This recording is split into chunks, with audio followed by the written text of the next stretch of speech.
എല്ലാവർക്കും നമസ്കാരം.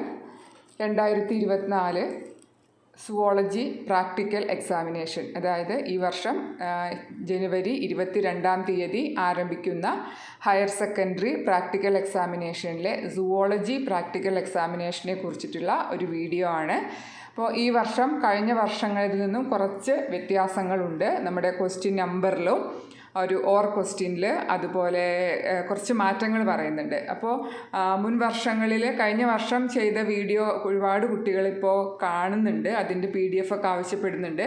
അപ്പോൾ ഈ ഒരു സാഹചര്യത്തിലാണ് നമ്മളൊരു മാറ്റം ഉൾപ്പെടുത്തിക്കൊണ്ടുള്ള ഒരു പുതിയ വീഡിയോ ഞാൻ ചെയ്യുന്നത്.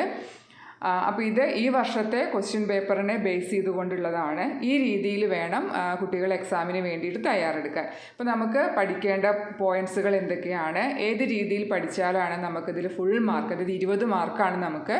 അതിൽ 2 മാർക്ക് റെക്കോർഡിനും 1 മാർക്ക് വൈവയ്ക്കും, ബാക്കി 17 മാർക്കുണ്ട്.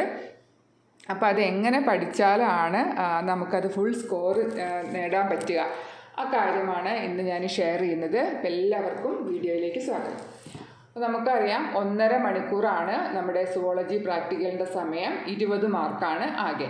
അതേ രീതിയിൽ തന്നെ ആയിരിക്കും ബോട്ടണി 1.5 മണിക്കൂറും 20 സ്കോറും. അങ്ങനെയാണ് നമുക്ക് 40 മാർക്ക് 3 മണിക്കൂർ വരുന്നത്. അപ്പോൾ അതിലെ ഫസ്റ്റ് ക്വസ്റ്റ്യൻ നിങ്ങൾക്ക് തരിക ഒരു ഇൻവെർട്ടിബ്രേറ്റ് ആനിമൽ ആയിരിക്കും. നമുക്ക് ക്വസ്റ്റ്യൻ തന്നെ നോക്കാം. Identify the given invertebrate animal, right one identifying character, അല്ലെങ്കിൽ എക്കണോമിക് ഇമ്പോർട്ടൻസ് ഓർ അഡാപ്റ്റേഷൻ. അപ്പോൾ ഇവിടെയാണ് കുട്ടികൾ ഒരു കൺഫ്യൂഷൻ പറയാറ്. അതായത് ഞങ്ങൾക്ക് ഇഷ്ടമുള്ള ഒരു ക്യാരക്ടർ, അതായത് ഒരു ഐഡൻറ്റിഫയിങ്ങോ ഒരു എക്കണോമിക്കോ ഒരു അഡാപ്റ്റേഷനോ ഞങ്ങൾ ഏതെങ്കിലും ഒരെണ്ണം പഠിച്ചു പോയിട്ട് അത് എഴുതിയാൽ പോരെ എന്ന് ചോദിക്കാറുണ്ട്. അപ്പോൾ അവിടെയാണ് ശ്രദ്ധിക്കേണ്ടത്. ഈ ഓർ എന്നുള്ളത്, അതായത് ഐഡൻറ്റിഫയിങ് ആണോ എഴുതേണ്ടത്, എക്കണോമിക് ആണോ അഡാപ്റ്റേഷൻ ആണോ എന്നുള്ളത് തീരുമാനിക്കുക നിങ്ങളുടെ സ്കൂളിലെ പ്രാക്ടിക്കൽ എക്സാം നടത്താൻ വരുന്ന എക്സ്റ്റേണൽ എക്സാമിനറാണ് തീരുമാനിക്കുക, നിങ്ങളുടെ ടീച്ചറല്ല തീരുമാനിക്കുക കേട്ടോ. അപ്പോൾ അതുകൊണ്ട് തന്നെ നമ്മൾ ചെയ്യേണ്ടത് ഒരു ഐഡൻറ്റിഫയിങ് ക്യാരക്ടറും ഒരു എക്കണോമിക് ഇമ്പോർട്ടൻസും ഒരു അഡാപ്റ്റേഷനും പഠിക്കുക. അപ്പോൾ ഏതാണോ അവർ ആവശ്യപ്പെടുന്നത് ആ ഒരു പോയിൻ്റാണ് നിങ്ങൾ എഴുതേണ്ടത്. അപ്പോൾ അതാണ് ഒന്നാമത്തെ ക്വസ്റ്റ്യൻ. ഇനി ഏതൊക്കെയാണ് ഇൻവെർട്ടിബ്രേറ്റ് ആനിമൽസ് ആയിട്ട് പഠിക്കേണ്ടത്? നിങ്ങളുടെ റെക്കോർഡിൽ ആദ്യം വരച്ച ഈ 10 സ്പെസിമെൻസ് ആണ് ഇൻവെർട്ടിബ്രേറ്റ്സിൽ വരിക. Hydra, liver fluke, ascaris, leech, earthworm, silk വേം, honey bee, prawn, pila, starfish. അപ്പോൾ ഇത്രയും സ്പെസിമെൻസ് ആണ് ഏതിൽ വരുന്നത്, നമുക്ക് ഫസ്റ്റിൽ വരുന്ന ഇൻവെർട്ടിബ്രേറ്റ്സിൽ വരിക. അപ്പോൾ നിങ്ങൾ റെക്കോർഡിൽ ഇത് വരച്ചിട്ടുണ്ടാവും, അതുമായി ചെക്ക് ചെയ്യുക, ഇതൊക്കെ തന്നെയല്ലേ വരച്ചിരിക്കുന്നത് നോക്കുക. പിന്നെ മറ്റൊരു കാര്യമുള്ളത്, ഇപ്പം നമ്മൾ എക്കണോമിക് ഐഡൻറ്റിഫയിങ് അഡാപ്റ്റേഷൻ എന്ന് പറഞ്ഞു അല്ലേ. പക്ഷേ ഇപ്പോൾ ചിലതിൽ നിങ്ങൾക്ക് എക്കണോമിക് ഇമ്പോർട്ടൻസ് ഉണ്ടായിരിക്കില്ല. അപ്പോൾ പ്രശ്നമില്ല, നമ്മളത് പഠിക്കേണ്ട ആവശ്യമില്ല കേട്ടോ. അപ്പോൾ ഏതിലൊക്കെയാണോ അത് വരുന്നത് അതിലൊക്കെയാണ് അത് പഠിക്കേണ്ടത്. അപ്പോൾ നമുക്കിപ്പോൾ ഒന്നാമത്തെ ആയിട്ട് ഹൈഡ്ര. ഇത് നിങ്ങൾക്ക് ക്വസ്റ്റ്യൻ വരിക ഇങ്ങനെ ഡയഗ്രാംസ് ആണ് വെക്കുക കേട്ടോ. നിങ്ങൾ റെക്കോർഡിൽ വരച്ചതോ അല്ലെങ്കിൽ നമ്മളിപ്പോൾ സൈറ്റിൽ നിന്നൊക്കെ ഡൗൺലോഡ് ചെയ്തെടുത്തതോ ഒക്കെ ആയിട്ടുള്ള ഒരു പിക്ചറാണ് വെക്കുക. ആ പിക്ചർ വെച്ചിട്ടുണ്ടായിരിക്കും ക്വസ്റ്റ്യൻ നമ്പർ 1 എന്നിട്ടിട്ട്. ഇപ്പം നമ്മുടെ ഈ ക്വസ്റ്റ്യൻസ് എല്ലാം നമ്മൾ സ്പോട്ടേഴ്സ് എന്നാണ് പറയുക കേട്ടോ. സ്പോട്ടേഴ്സ് എന്ന് പറയുമ്പോൾ നമ്മൾ സ്പോട്ടിൽ പോയി കണ്ട് ഐഡൻറ്റിഫൈ ചെയ്ത് എഴുതേണ്ട കാര്യങ്ങളാണ്, അതാണ് സ്പോട്ടേഴ്സ്. അപ്പോൾ ഇതെല്ലാം ഈ 1, 2, 3, 4, 5, 9, 10 തുടങ്ങിയ ക്വസ്റ്റ്യൻസ് എല്ലാം ഇത്തരം സ്പോട്ടേഴ്സുകളാണ്. അപ്പോൾ അതുകൊണ്ട് തന്നെ നമ്മളവിടെ പോകുന്നു, വളരെ മിനിമം സമയമാണ് നമുക്ക് ഉണ്ടാവുക. അപ്പോൾ നമ്മളവിടെ പോയി നോക്കി ഇത് കാണുമ്പോൾ ഹൈഡ്ര തിരിച്ചറിയാൻ അത്ര സമയം ആവശ്യമില്ലല്ലോ. പിന്നെ എന്താണോ ക്യാരക്ടർ ആവശ്യപ്പെട്ടിരിക്കുന്നത് അതിൻ്റെ ഒരൊറ്റ പോയിന്റ് എഴുതേണ്ട കാര്യമുള്ളൂ. അപ്പോൾ എക്സാമ്പിൾ ഇതിൻ്റെ ഒരു ഫോട്ടോ വെച്ചിട്ടുണ്ട് അല്ലെങ്കിൽ ഒരു ഡയഗ്രാം വെച്ചിട്ടുണ്ട്. എന്നിട്ട് നിങ്ങളോട് പറഞ്ഞിരിക്കുകയാണ് identify the given invertebrate animal, right one identifying character. നമുക്ക് എന്ത് എഴുതാം? പ്രസൻസ് ഓഫ് ടെൻറ്റക്കിൾസ് ഒരു ഐഡൻറ്റിഫയിങ് ക്യാരക്ടർ ആണല്ലോ അല്ലേ. ടെൻറ്റക്കിൾസ് പ്രസൻ്റ് ആണ് എന്നുള്ളത് ഒരു ഐഡൻറ്റിഫയിങ് ക്യാരക്ടറാണ്, നമ്മളത് എഴുതുന്നു. ദെൻ ഇനി അഡാപ്റ്റേഷനായിട്ട് ചോദിക്കുകയാണെങ്കിൽ നമുക്ക് എന്ത് എഴുതാം? ടെൻറ്റക്കിൾസിൻ്റെ ഫംഗ്ഷൻ, അത് ടെൻറ്റക്കിൾസ് ഉണ്ട്, അത് ഫുഡ് ഗ്യാദറിങ്ങിനെ ലോക്കോമോഷന് ഹെൽപ്പ് ചെയ്യുന്നതെന്ന് എഴുതാം. അല്ലെങ്കിൽ നിഡോബ്ലാസ്റ്റ് ഉണ്ട് എന്നുള്ളത് അതിൻ്റെ ഒരു അഡാപ്റ്റേഷനാണ്. അപ്പോൾ നിങ്ങൾക്ക് ഇഷ്ടമുള്ള ഏതെങ്കിലും ഒരു adaptation, cnidoblast present, tentacles present, ഏതെങ്കിലും ഒരു അഡാപ്റ്റേഷൻ നിങ്ങൾക്ക് അവിടെ എഴുതാം. അപ്പോൾ ഇതാണ്, ഈ രീതിയിലാണ് നമ്മൾ ഈ സ്പോട്ടേഴ്സിൽ ഈ ആദ്യത്തെ ഈ 1, 2 ക്വസ്റ്റ്യൻസിൽ നമ്മൾ ഇങ്ങനെയാണ് എഴുതേണ്ടത് കേട്ടോ. 1 അതെ 2 അതെ. അപ്പോൾ ഒന്നാണ് നമ്മൾ പറഞ്ഞുകൊണ്ടിരിക്കുന്നത്, ഒന്നാമത്തെ ഇൻവെർട്ടിബ്രേറ്റ് ആയിരിക്കും, അതുകൊണ്ട് അതിൽ ആരും കൊണ്ടുപോയിട്ട് വെർട്ടിബ്രേറ്റ്സിൻ്റെ പേര് എഴുതി വെക്കരുത്. ഇനി രണ്ടാമത്തെ ക്വസ്റ്റ്യൻ ആയിട്ട് വരുന്ന രണ്ടാമത്തെ സ്പെസിമെൻ ആയിട്ട് നിങ്ങൾ വരച്ചിട്ടുണ്ടാവുക ലിവർ ഫ്ലൂക്ക് ആയിരിക്കും. ലിവർ ഫ്ലൂക്ക് നമുക്ക് ഐഡൻറ്റിഫയിങ്ങിനും ചോദിക്കാം, അതുപോലെ തന്നെ അഡാപ്റ്റേഷനായിട്ടും ചോദിക്കാം. ഐഡൻറ്റിഫയിങ് ആണെങ്കിൽ ഡോർസോ വെൻട്രലി ഫ്ലാറ്റൻ ബോഡി അല്ലെങ്കിൽ ലീഫ് ലൈക്ക് ബോഡി അല്ലേ, നമ്മൾ ഇത് പറന്ന വിരകളുടെ വരുന്നതാണ്. അപ്പോൾ ഡോർസോ വെൻട്രലി ഫ്ലാറ്റൻഡ് ബോഡി അല്ലെങ്കിൽ ലീഫ് ലൈക്ക് ബോഡി എന്നുള്ളൊരു ക്യാരക്ടർ എഴുതാം. ഇനി അഡാപ്റ്റേഷൻസ് ആയിട്ട് ചോദിക്കുമ്പോൾ പ്രസൻസ് ഓഫ് ക്യൂട്ടിക്കിൾ എന്നോ presence of hooks and suckers എന്നോ നിങ്ങൾക്ക് ഇഷ്ടമുള്ള ഏതെങ്കിലും ഒരു പോയിന്റ് എഴുതുക. അപ്പോൾ നിങ്ങൾ ഒരു ഐഡൻറ്റിഫയിങ് ക്യാരക്ടറും ഒരു അഡാപ്റ്റേഷനും പഠിച്ചിരിക്കുക. ഇതാണ് liver fluke. Third one Ascaris ആണ്. അസ്കാരിസ് അല്ലെങ്കിൽ നമ്മൾ റൗണ്ട് വേം എന്നൊക്കെ പറയുന്നുണ്ട്. ഇവിടെയും നമുക്ക് ഈ പറഞ്ഞ പിന്നെ പ്രസൻസ് ഓഫ് ക്യൂട്ടിക്കിളിന് എഴുതാം, അതല്ലെങ്കിൽ മസ്കുലാർ ഫാരിങ്സ്, എനേറോബിക് റെസ്പിരേഷൻ, ഏതെങ്കിലും നമുക്ക് ചോയ്സ് ഉണ്ട്. നിങ്ങൾക്ക് ഏതാണോ പെട്ടെന്ന് ഓർമ്മയിൽ നിൽക്കുക അല്ലെങ്കിൽ ഓർമ്മയിൽ വരിക എഴുതാൻ പറ്റുക ആ ഒരു ക്യാരക്ടർ ഇതിലും എഴുതാവുന്നതാണ് അസ്കാരിസ്. ഇത് നമുക്ക് ഡിസീസ് കോസിങ്ങിലും കൂടി വരുന്നതാണ് അസ്കാരിസ് കേട്ടോ. എക്കണോമിക് ഇമ്പോർട്ടൻസ് എന്നുള്ള രീതിയിൽ നമുക്ക് പറയുന്നത് ഇതാണ്, അസ്കാരിയാസിസ് എന്നുള്ളൊരു അസുഖം ഉണ്ടാക്കുന്നു എന്നുള്ളതാണ് അതിനെക്കുറിച്ച് പറയുന്നത്. പൊതുവേ അസ്കാരിസ് ഒന്നുകിൽ അഡാപ്റ്റേഷനാണ് ചോദിക്കാറ്, അല്ലെങ്കിൽ ഡിസീസ് കോസിങ്ങിലാണ് അസ്കാരിസിനെ വെക്കാറുള്ളൂ കേട്ടോ. ദെൻ ലീച്ച് നമ്മുടെ ചിത്രം, ഇതിനൊക്കെ കണ്ടാൽ തിരിച്ചറിയാൻ പറ്റണം. ഇതിലിപ്പം കുട്ടികൾ തെറ്റിക്കാറ് അസ്കാരിസ് വെച്ചാൽ എർത്ത് വേം എന്ന് എഴുതും, അങ്ങനെയൊക്കെ ചെയ്യാറുണ്ട്. പിന്നെ ഇനി ഇവിടെ ഹണിബീനെ കണ്ടിട്ട് അത് ഹൗസ് ഫ്ലൈ എന്ന് എഴുതി വെക്കുക. അത് നമുക്ക് അത്രയും അശ്രദ്ധമായിട്ട് നമ്മളെ റെക്കോർഡുമായിട്ട് ഒരു ബന്ധമില്ലാതിരിക്കുമ്പോഴൊക്കെയാണ് അങ്ങനത്തെ തെറ്റുകൾ വരുത്തുക. അപ്പോൾ ഇത് ലീച്ചാണ്. ലീച്ചിന് സെഗ്മെൻറ്റഡ് ബോഡി എന്ന് എഴുതാം. അഡാപ്റ്റേഷൻ ചോദിക്കുമ്പോൾ പ്രസൻസ് ഓഫ് സക്കേഴ്സ് എന്ന് എഴുതാം. അപ്പം നിങ്ങൾക്ക് ഇതിൽ അപ്പോൾ ടൂത്ത് ജോസ് ഉണ്ട്, അതായത് നമ്മളുടെ മുറിവുകൾ ഉണ്ടാക്കാൻ വേണ്ടി ടൂത്ത് ജോസ് ആണ്. കുറച്ചുകൂടി എളുപ്പമായിട്ട് നിങ്ങൾക്ക് പ്രസൻസ് ഓഫ് സക്കേഴ്സ് എന്നുള്ളത് എഴുതാം. ദെൻ സെഗ്മെൻറ്റഡ് ബോഡി, ഐഡൻറ്റിഫയിങ് ക്യാരക്ടറായിട്ട് സെഗ്മെൻറ്റഡ് ബോഡി എന്നുള്ളത് എഴുതാം. ഇതിൻ്റെ എക്കണോമിക് ഇമ്പോർട്ടൻസ് ആയിട്ട് പറയുന്നതുണ്ട്, ബെയ്റ്റ് ആയിട്ട് യൂസ് ചെയ്യുന്നു എന്നുള്ളതാണ്. ദെൻ എർത്ത് വേമിൽ ഇതും സെഗ്മെൻറ്റഡ് ബോഡിയാണ്. ഞാൻ പറഞ്ഞു എർത്ത് വേം പ്രത്യേകം നിങ്ങൾ ശ്രദ്ധിക്കണം, കുട്ടികൾ അസ്കാരിസുമായിട്ട് തെറ്റിക്കാനുള്ളൊരു സംഭവമാണ്. അപ്പോൾ എർത്ത് വേം സെഗ്മെൻറ്റഡ് ആയിരിക്കും, അസ്കാരിസിൽ നമുക്ക് ആ സെഗ്മെൻറ്റ്സ് കാണാൻ പറ്റില്ല. Then adaptation, moist skin for respiration, എൻ്റെ റെസ്പിരേഷന് വേണ്ടിയിട്ട് മോയിസ്റ്റ് സ്കിൻ ഉണ്ട് എന്നുള്ളത് അതിൻ്റെ അഡാപ്റ്റേഷനായിട്ട് എഴുതാം. എക്കണോമിക് ഇമ്പോർട്ടൻസ് ആയിട്ട് സോയിൽ ഫെർട്ടിലിറ്റി കൂട്ടുന്നു, അതുപോലെ തന്നെ നമ്മൾ പിന്നെ വെയ്റ്റിൽ ഉപയോഗിക്കുന്നുണ്ട് എന്നുള്ളതാണ്. ഇതാണ് എർത്ത് വേമിനെ കുറിച്ച് പറയാനുള്ളൂ. ഞാൻ ഒരുപാട് എക്സ്പ്ലെയിൻ ചെയ്തിട്ട് നിങ്ങളുടെ സമയം കൂടുതൽ കളയുന്നില്ല. ദെൻ സിൽക്ക് വേമിലും സെഗ്മെൻറ്റഡ് ബോഡിയാണ്, അതല്ലെങ്കിൽ കൈറ്റിനസ് എക്സോസ്കെൽട്ടൺ. സിൽക്ക് വേം നമുക്കറിയാം ആർത്രോപോഡ്സിൽ വരുന്നതാണ് അല്ലേ. അപ്പോൾ അതുകൊണ്ട് തന്നെ നമുക്കവിടെ കൈറ്റിനസ് എക്സോസ്കെൽട്ടൺ എഴുതാം, സെഗ്മെൻറ്റഡ് ആണ് എന്നുള്ളത് എഴുതാം. Bodies divided into head, thorax and abdomen, jointed appendages, ഏതെങ്കിലും നിങ്ങൾക്ക് ഈസി ആയിട്ട് എഴുതാൻ പറ്റുന്ന ഒരു ക്യാരക്ടർ ഐഡൻറ്റിഫയിങ്ങിന് പഠിക്കുക. ഇനി അതിൻ്റെ അഡാപ്റ്റേഷൻ ചോദിച്ചു കഴിഞ്ഞാൽ സിൽക്ക് പ്രൊഡക്ഷനെ ഹെൽപ്പ് ചെയ്യുന്ന സിൽക്ക് ഗ്ലാൻഡ്സ് ഉണ്ട് എന്നുള്ളത് എഴുതാം. പിന്നെ എക്കണോമിക് ഇമ്പോർട്ടൻസ് ചോദിച്ചു കഴിഞ്ഞാൽ എന്താണ്, നമുക്ക് സിൽക്ക് കിട്ടുന്നുണ്ട് അല്ലേ, സെറികൾച്ചർ, അതായത് ഗെറ്റ് സിൽക്ക് അല്ലെങ്കിൽ ടെക്സ്റ്റൈൽ ഇൻഡസ്ട്രിയിലാണ് നമുക്കതിനെ കൊണ്ടുള്ള ഗുണം. അപ്പോൾ അത് എക്കണോമിക് ഇമ്പോർട്ടൻസിൽ പഠിക്കാം. ഇനിയിപ്പോൾ നിങ്ങളുടെ സ്കൂളിൽ ഈ ഒരു ചിത്രം തന്നെ ആവണമെന്നില്ല, ചിലപ്പോൾ ഇതിൻ്റെ സൈക്കിൾ മൊത്തം കാണിക്കുന്നതുണ്ടല്ലോ, ലാർവയും പ്യൂപ്പയും കൊക്കൂണും അഡൽട്ട് ബട്ടർഫ്ലൈയും കാണിക്കുന്ന ഒരു സൈക്കിൾ, ആ രീതിയിൽ കാണിക്കാം. അല്ലെങ്കിൽ ഇതുപോലെ ഈ ഒരു രൂപത്തിലാണെങ്കിലും കാണിക്കാം. അപ്പോൾ അത് ഏതാണെങ്കിലും തിരിച്ചറിയാൻ പറ്റണം. ദെൻ ഞാൻ പറഞ്ഞു സാധാരണ കുട്ടികൾ തെറ്റിച്ച് കാണാനുള്ളത് ഇതാണ് ഹണി ബി. നമ്മുടെ ഇപ്പോൾ ഫോട്ടോസ്റ്റാറ്റ് അങ്ങനത്തെ ബ്ലാക്ക് ആൻഡ് വൈറ്റ് ചിത്രമൊക്കെ ആകുമ്പോൾ ഒട്ടും കെയർഫുൾ അല്ലാതെ ഒക്കെ തെറ്റിക്കാറുണ്ട്. അപ്പോൾ ഇത് ഹണി ബി ആണ്. ഹണി ബിക്കും നമുക്ക് ജോയിൻറ്റഡ് അപ്പൻഡേജസോ കൈറ്റിനസ് എക്സോസ്കെൽട്ടണോ ഒക്കെ നമുക്കിത് എഴുതാം. അല്ലെങ്കിൽ bodies divided into head, thorax and abdomen, ഏതെങ്കിലും ഒരു ഐഡൻറ്റിഫയിങ് ക്യാരക്ടർ പഠിക്കാം. അഡാപ്റ്റേഷൻ എന്ന് പറയുമ്പോൾ ഇതിൻ്റെ മൗത്ത് പാർട്സ് ഹണി കളക്ട് ചെയ്യുന്നതിന് അഡാപ്റ്റഡ് ആണ്. അതുപോലെ ഹെയറി ലെഗ്സ് ഉണ്ട്, അത് പോളിനേഷനെ ഹെൽപ്പ് ചെയ്യുന്നു. അപ്പോൾ ഹെയറി ലെഗ്സ് ഫോർ പോളിനേഷൻ എഴുതാം, അല്ലെങ്കിൽ mouth parts for collecting honey. ഇതൊക്കെ അതിൻ്റെ അഡാപ്റ്റേഷനായിട്ട് പറയാവുന്നതാണ്. എക്കണോമിക് ഇമ്പോർട്ടൻസ്, നമുക്ക് ഹണി കിട്ടുന്നുണ്ട്, വാക്സ് കിട്ടുന്നുണ്ട്. അതുപോലെ ഹണി ബീനെ കൾച്ചർ ചെയ്യുന്നതിന് നമ്മൾ എപ്പി കൾച്ചർ അല്ലേ, എപ്പി കൾച്ചർ ഒരുപാട് പേർക്ക് തൊഴിലവസരങ്ങൾ നൽകുന്നു. Provide employment opportunities. ഏതെങ്കിലും ഒരെണ്ണം നിങ്ങൾക്ക് എളുപ്പം ഹണി കിട്ടുന്നു, വാക്സ് കിട്ടുന്നു എന്നുള്ളതായിരിക്കും എളുപ്പത്തിൽ എഴുതാൻ പറ്റുക. അപ്പോൾ ഈ ഹണി ബി ഒക്കെ അഡാപ്റ്റേഷനും എക്കണോമിക് ഇമ്പോർട്ടൻസും ഒക്കെ നന്നായിട്ട് ശ്രദ്ധിച്ചേക്കുക. ദെൻ പ്രോണാണ് അടുത്തത്. പ്രോണും അതേ ആർത്രോപോഡ്സിൽ വരുന്നതാണ്. അപ്പം അതുകൊണ്ട് തന്നെ മറ്റതിൽ പറഞ്ഞ ഈ ജോയിൻറ്റഡ് അപ്പൻഡേജസും കൈറ്റ്നസ് എക്സോസ്കെൽറ്റനും ഒക്കെ നിങ്ങൾക്ക് ഇതിലും ഐഡൻറ്റിഫയിങ് ആയിട്ട്. അപ്പോൾ നോക്കൂ, നിങ്ങൾ ഈ ഒന്നോ രണ്ടോ പോയിന്റ്സ് പഠിച്ചാൽ നിങ്ങൾക്കത് ഹണിബിയിൽ എഴുതാം, പ്രോണിൽ എഴുതാം, സിൽക്ക് വേമിൽ എഴുതാം അല്ലേ. മൂന്നെണ്ണത്തിൽ നമുക്ക് ഒരേ കാര്യം തന്നെ എഴുതാൻ പറ്റും ഐഡൻറ്റിഫയിങ് ക്യാരക്ടർ ചോദിക്കുമ്പോൾ. ഇനി എക്കണോമിക് ഇമ്പോർട്ടൻസ് ആയിട്ട് ചോദിക്കുമ്പോൾ എഡിബിൾ എന്ന് പറഞ്ഞാൽ നിങ്ങൾക്ക് യൂസ്ഡ് ആസ് ഫുഡിന് എഴുതിയാലും കിട്ടും. അതുപോലെ ഇതിൻ്റെ നമ്മൾ ഫുഡിനല്ലാതെ ഒഴിവാക്കുന്ന ഭാഗങ്ങൾ മാനുവറായിട്ട് യൂസ് ചെയ്യുന്നു.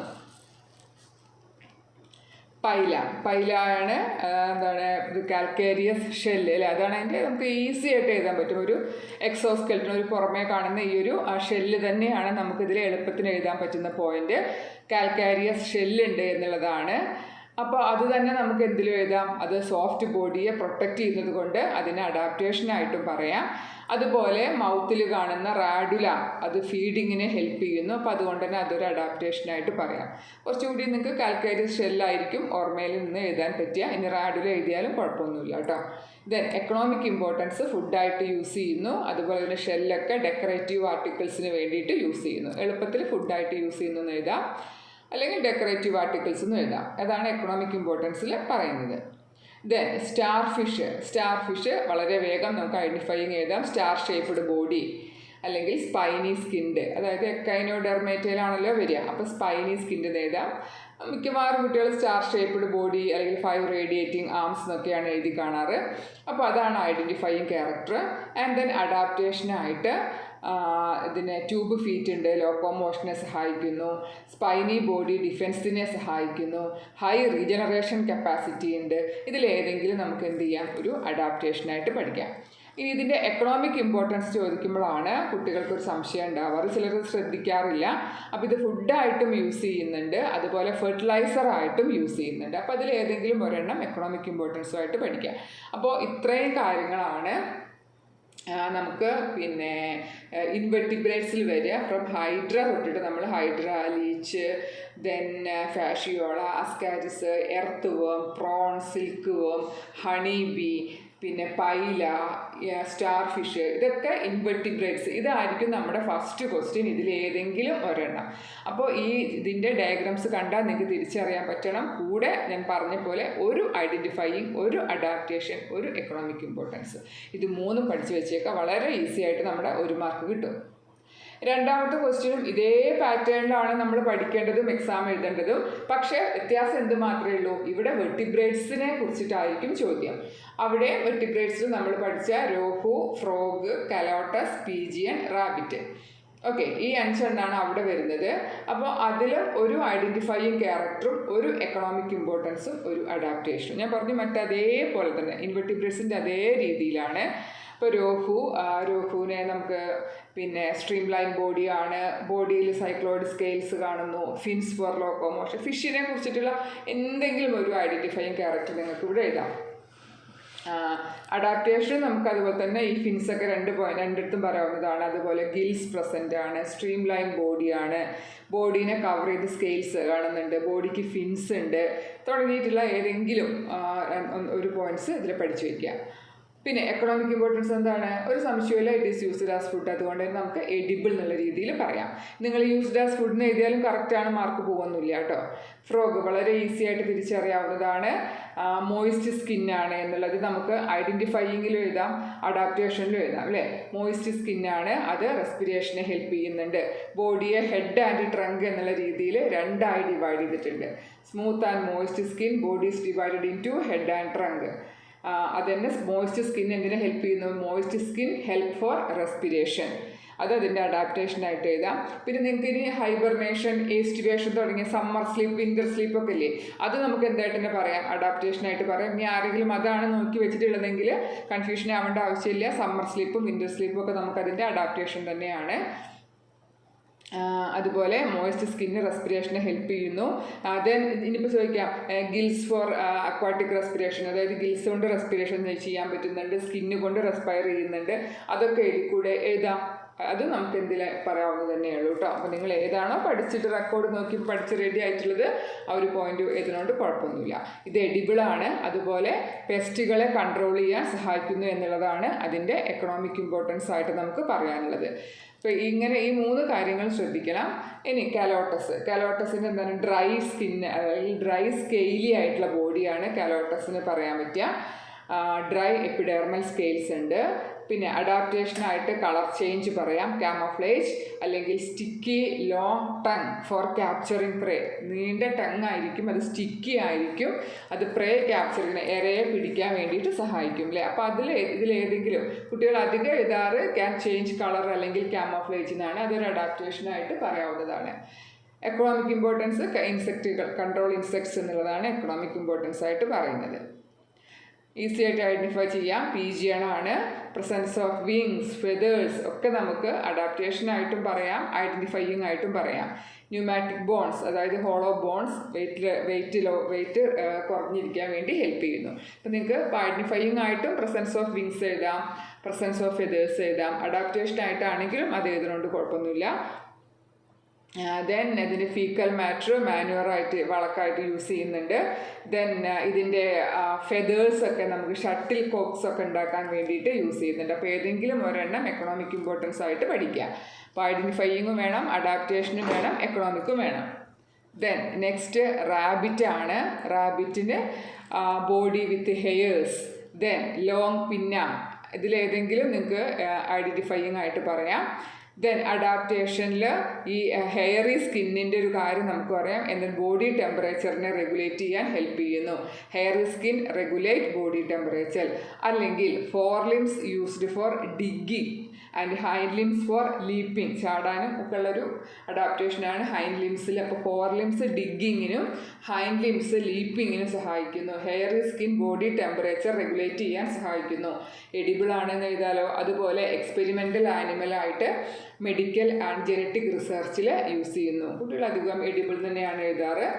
അപ്പോൾ ഹെയേഴ്സും പിന്നെയും ഒക്കെ നമുക്ക് ഇതിൻ്റെ ശ്രദ്ധിക്കാവുന്ന പോയിൻറ്റ്സ് ആണ്. റാബിറ്റ് വളരെ ഈസിയാണ് ഇത് കേട്ടോ, എഴുതാനുള്ളതെല്ലാം ഈസിയാണേ. ദെൻ നമ്മുടെ മൂന്നാമത്തെ ക്വസ്റ്റ്യനായിട്ട് ഇത്തവണയുള്ളത് ജോയിൻ്റ് ആണ്.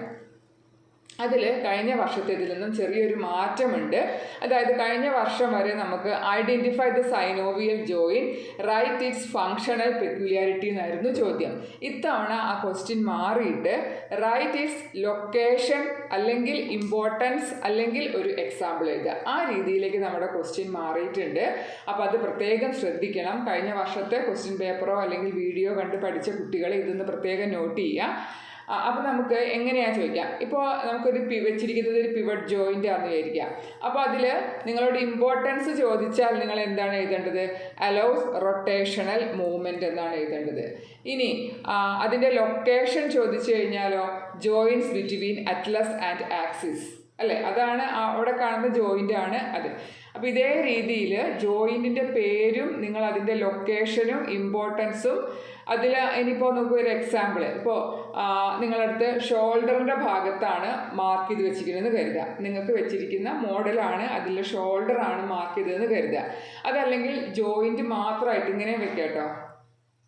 ഇങ്ങനെ ജോയിൻറ്റിനെ മാത്രമായിട്ടാണ് വെച്ചിരിക്കുന്നതെങ്കിൽ എന്ത് ചെയ്യാം, ആദ്യം നിങ്ങൾ എന്താ ചെയ്യേണ്ടത്? ജോയിൻറ്റിൻ്റെ പേരാണ് ആദ്യം എഴുതേണ്ടത്. അപ്പോൾ ബോൾ ആൻഡ് സോക്കറ്റ് ജോയിൻ അത് എഴുതി. ഇനി രണ്ടാമത് എക്സാമ്പിൾ ചോദിച്ചിട്ടുള്ളത് റൈറ്റ് വൺ എക്സാമ്പിൾ, അതായത് ബോൾ ആൻഡ് സോക്കറ്റ് നമുക്ക് എവിടെ കാണുന്ന ഒരു ജോയിൻ്റ് ആണ് ഇതിന് എക്സാമ്പിളായിട്ട് പറയാൻ പറ്റുക. ഓക്കെ, ഷോൾഡർ ജോയിൻറ്റ് പറയാം, അല്ലെങ്കിൽ ഹിപ്പ് ജോയിൻറ്റ് പറയാം. ഇത് ലൊക്കേഷൻ ചോദിച്ചാലും എന്താണ്? ഇൻ ഷോൾഡർ അല്ലെങ്കിൽ in the hip region. Shoulder റീജിയനിലോ ഹിപ്പ് റീജിയനിലോ കാണുന്ന ജോയിൻറ്റ് ഏതിന് എക്സാമ്പിളാണ്? ബോൾ ആൻഡ് സോക്കറ്റ് ജോയിൻറ്റിന് എക്സാമ്പിളാണ്. ഇനി നിങ്ങളോട് ഇതിൻ്റെ ഇമ്പോർട്ടൻസ് ആണ് ചോദിക്കുന്നതെങ്കിലോ ഫ്രീലി മൂവബിൾ ജോയിൻറ്റ് അല്ലെങ്കിൽ മൂവബിൾ ഇൻ ഓൾ ഡയറക്ഷൻ, അതാണ് നമ്മൾ അതിൻ്റെ ഇമ്പോർട്ടൻസ് ആയിട്ട് എഴുതേണ്ടത്. മനസ്സിലായല്ലോ? അപ്പോൾ ജോയിൻറ്റിൻ്റെ പേര് അതേ സമയത്ത് നിങ്ങൾക്കിപ്പോൾ ഹിപ്പ് റീജിയനാണ് മാർക്ക് ചെയ്ത് തന്നിട്ടുള്ളതെന്ന് കരുതുക. അപ്പോഴേ നിങ്ങൾ ഓടിപ്പോയിട്ട് ഹിപ്പ് ജോയിൻറ്റ് എന്നുള്ളൊരു പകരം എന്താണ് ഇത് ആദ്യം ബോൾ ആൻഡ് സോക്കറ്റ് എഴുതുക. ദെൻ അതിൻ്റെ ലൊക്കേഷനോ എക്സാമ്പിളോ ചോദിച്ചിട്ടുണ്ടെങ്കിൽ അവിടെ എന്ത് എഴുതുക? ഹിപ്പ് അല്ലെങ്കിൽ ഷോൾഡർ ജോയിൻറ്റ് എന്ന് എഴുതുക. ഇമ്പോർട്ടൻസ് ആണെങ്കിൽ മൂവബിൾ ഇൻ ഓൾ ഡയറക്ഷൻ എഴുതുക. അപ്പോൾ നിങ്ങൾക്ക് ഈ രീതിയിൽ നിങ്ങൾക്ക് എങ്ങനെയാണോ സ്കൂളിൽ ഇങ്ങനത്തെ ഡയഗ്രാം ആണെങ്കിൽ ഇത്, അതല്ല സ്കെൽട്ടൻ്റെ ചെറിയ മിനി സ്കെൽട്ടണൊക്കെ വരുന്നുണ്ട്, അതിലാണ് കാണിച്ചിട്ടുള്ളതെങ്കിൽ അത് വെച്ച് പഠിക്കാം. ഇതേപോലെ ഹിഞ്ച് ജോയിൻറ്റ് കാണിക്കുമ്പോൾ അത് നമ്മുടെ എൽബോയിൽ അല്ലെങ്കിൽ നീ ജോയിൻറ്റ്, അതാണ് അതിന് എക്സാമ്പിളായിട്ട് വരുന്നത്. എന്താ അതിൻ്റെ പ്രത്യേകത? മൂവ്മെൻറ്റ് ഇൻ വൺ പ്ലെയിൻ അല്ലെങ്കിൽ ടു ആൻഡ് ഫ്രോ മൂവ്മെൻറ്റ്, ഇതിലേതെങ്കിലും ഇതാണ് അതിൻ്റെ ഇമ്പോർട്ടൻസ്. ഈ നീല കളറിൽ എഴുതിക്കുന്നതാണ് ഇമ്പോർട്ടൻസ്. ഇത് എക്സാമ്പിൾ. ലൊക്കേഷൻ ചോദിച്ചാലും എന്താണ്? ഇൻ ദ നീ അല്ലെങ്കിൽ ഇൻ ദ എൽബോ, അതാണ് ലൊക്കേഷനായിട്ട് എഴുതേണ്ടത്. അപ്പോൾ ഇത് കണ്ടു കഴിഞ്ഞാൽ ഹിഞ്ച് ജോയിൻ്റാന്ന് മനസ്സിലാക്കാൻ പറ്റണം. ദെൻ അടുത്തത് ഗ്ലൈഡിങ് ജോയിൻ്റ് ആണ്. ഗ്ലൈഡിങ് എന്താണ്? Bones to slide over each other, നമ്മുടെ ഈ റിസ്റ്റ് റീജിയണിൽ കാണുന്ന ജോയിൻ്റ് ആണ് ഗ്ലൈഡിങ് ജോയിൻ്റ്. അപ്പോൾ ഇതാണ്, ആ പേരാണ് അവിടെ എഴുതേണ്ടത്. ദെൻ പ്രത്യേകത അല്ലെങ്കിൽ ഇമ്പോർട്ടൻസ് ആണ് ആ സ്ലൈഡിങ് മൂവ്മെൻ്റ് ആണ് അവിടെ അനുവദിക്കുക. അപ്പോൾ pivot, ball and socket, hinge, gliding, ഈ 4 ജോയിൻ്റ്, അതിൻ്റെ ഇമ്പോർട്ടൻസ്, അതെവിടെ കാണുന്നു, അതിൻ്റെ എക്സാമ്പിൾ, ഈ രീതിയിലാണ് ഈ ക്വസ്റ്റ്യൻ പഠിക്കേണ്ടത്. ഇത് ഈ വർഷത്തെ ഒരു ചേഞ്ച് ആണെന്നുള്ളത് ശ്രദ്ധിക്കാം. 4ാമത്തെ ക്വസ്റ്റ്യനായിട്ട് നമ്മുടെ മോഡൽസ് ആണ് വരുന്നത്. അതിൽ heart, brain, kidney, year, lungs, I, ഇത്രയും മോഡൽസാണുള്ളത്. അപ്പോൾ അതിൽ നിങ്ങളുടെ ടീച്ചർ ചിലപ്പോൾ പറഞ്ഞു തന്നിട്ടുണ്ടാവും ഏതൊക്കെ കാര്യങ്ങളാണ് പ്രത്യേകം ശ്രദ്ധിക്കേണ്ടത് എന്നുള്ളത്. അപ്പോൾ ഇവിടെ പൊതുവേ എനിക്ക് പറയാനുള്ളത്, ഒരിക്കലും നിങ്ങൾ മോഡലിൻ്റെ പേരല്ല എഴുതേണ്ടത്, ഒന്നാമത്തെ കാര്യം. പിന്നെ എന്ത് എഴുതണം? കൃത്യമായിട്ട് നിങ്ങൾ നോക്കുക ഏത് പാർട്ടാണ് ടീച്ചർ മാർക്ക് ചെയ്ത് വെച്ചിട്ടുള്ളത്. ആ മാർക്ക് ചെയ്ത പാർട്ടിൻ്റെ പേരാണ് ആദ്യം എഴുതേണ്ടത്. അതിനുശേഷം അതിൻ്റെ ഫങ്ഷൻ. ഇപ്പോൾ എക്സാമ്പിൾ, ഹാർട്ടിൽ അയോർട്ടയാണ് മാർക്ക് ചെയ്തതെന്ന് കരുതാം. അപ്പോൾ എന്താ എഴുതേണ്ടത്? ക്വസ്റ്റ്യൻ നമ്പർ ഇടുക 4, ക്വസ്റ്റ്യൻ നമ്പർ 2 എന്താണ്? മാർക്ക്ഡ് പാർട്ട് ഏതാണ്? Aorta. Then function, it supply pure blood to all parts of the body. Yes, അതാണ് അതിൻ്റെ ഫങ്ഷൻ. ഇങ്ങനത്തെ ഒരു മോഡലായിരിക്കും ഉണ്ടാവുക. അപ്പോൾ ഇത് വെച്ചിട്ട് ഈ പാർട്സിൻ്റെ പേരും നമ്മൾ ഇങ്ങനെ എഴുതിയിട്ടുണ്ടാവും അല്ലേ. ഇപ്പോൾ aorta, it pumps out pure blood ബോഡിയുടെ ഡിഫറെൻറ്റ് പാർട്സിലേക്ക് പമ്പ് ചെയ്യുക എന്നുള്ളതാണ് ഫങ്ഷൻ. അപ്പോൾ നിങ്ങളുടെ ഏതൊക്കെ പാർട്സാണ് കാണിച്ചു തന്ന് ഒക്കെ റെഡി ആക്കിയിട്ടുള്ളതെന്ന് വെച്ചാൽ ആ ഭാഗങ്ങളുടെ ഒക്കെ ഫങ്ഷൻ പഠിക്കുക എന്നുള്ളതാണ് ഇതിൽ ചെയ്യേണ്ട കാര്യം. അത് ഓരോന്നും ഞാൻ വായിക്കുന്നില്ല, നിങ്ങൾക്ക് എന്ത് ചെയ്യാം, അത് റെക്കോർഡിൽ വരച്ചെഴുതിയ അതേ ബോക്സ് തന്നെയാണ്. അപ്പോൾ അത് നോക്കിയിട്ട് എന്ത് ചെയ്യാം, ഇതിൻ്റെ ഫങ്ഷൻ പഠിക്കാം. ദെൻ അടുത്തത് ബ്രെയിൻ ആണ്. അപ്പോൾ ബ്രെയിൻ ആകുമ്പോൾ നമുക്ക് cerebrum, cerebellum, medulla, spinal cord തുടങ്ങിയ ഭാഗങ്ങളൊക്കെ ബ്രെയിനിൽ നിന്ന് ചോദിക്കാവുന്നതാണ്. അപ്പോൾ ആ ഭാഗങ്ങൾ പഠിക്കാം.